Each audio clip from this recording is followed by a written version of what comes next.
Considérons la déclaration de l'apôtre Jean dans sa première lettre, de ne pas ressembler à Caïn, qui était du malin et qui tua son frère. Et pourquoi le tua-t-il? Parce que ses œuvres étaient mauvaises et que celles de son frère étaient justes. 1 Jean 3,12. Quelles étaient les œuvres de Caïn? Étaient-elles mauvaises en soi?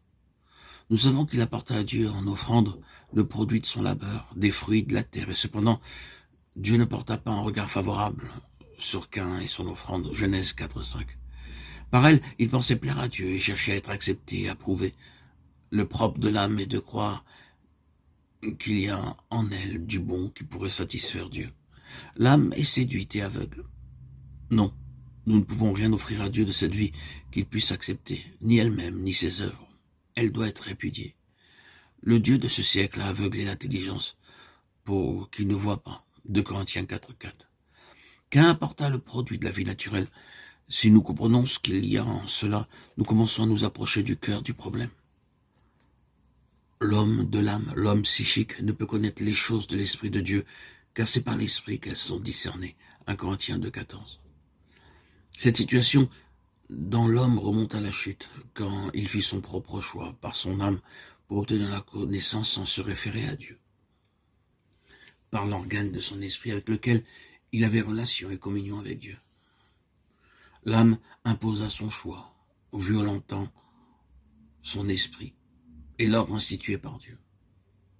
Désormais, par nature, l'homme est essentiellement un être psychique, vivant dans son âme et par son âme. La première épître de Jean fut rédigée à la fin du 1er siècle, et nous y trouvons dans son contenu les paroles mêmes du Seigneur concernant l'amour. Elles sont là, non comme un simple rappel, mais parce que quelque chose a été perdu et doit être recouvré. Elle a donc été écrite en vue d'une restauration de la vie spirituelle des croyants.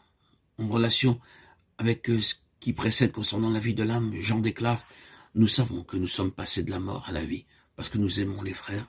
Celui qui n'aime pas demeure dans la mort. » 1 Jean 3,14.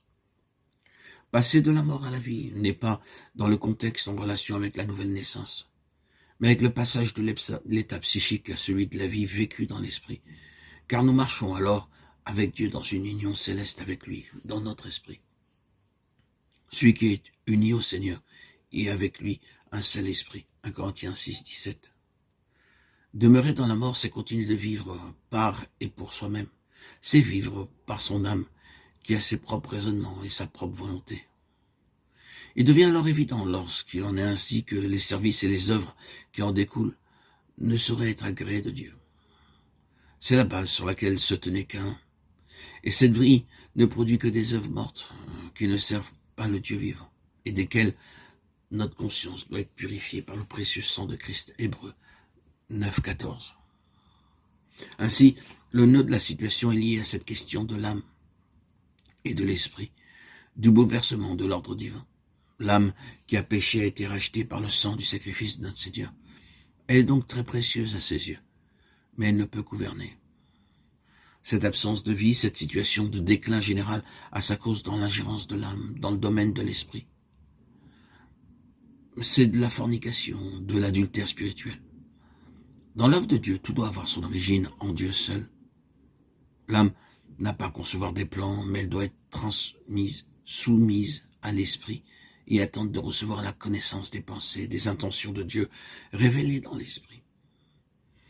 Après avoir considéré les causes de ce déclin, rappelons que l'homme a été racheté pour qu'il soit rétabli dans son être intérieur selon l'ordre divin et recouvre ses droits à l'empire pour lequel Dieu l'a créé.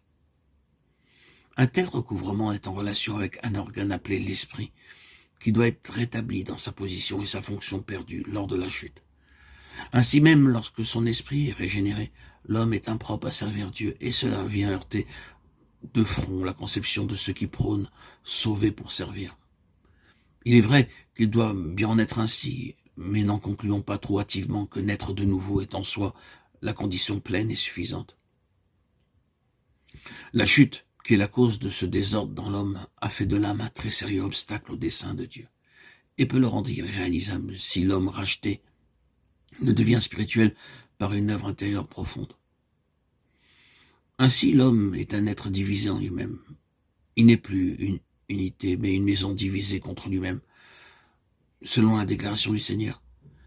Si une maison est divisée contre elle-même, cette maison ne peut subsister. Marc 3, 25. Aussi connaît-il un conflit intérieur dans sa propre constitution. Je trouve en moi cette loi. Quand je veux faire le bien, le mal est attaché à moi. Romains 7, 21. Et je prends plaisir à la loi de Dieu, selon l'homme intérieur. Romains 7, 22.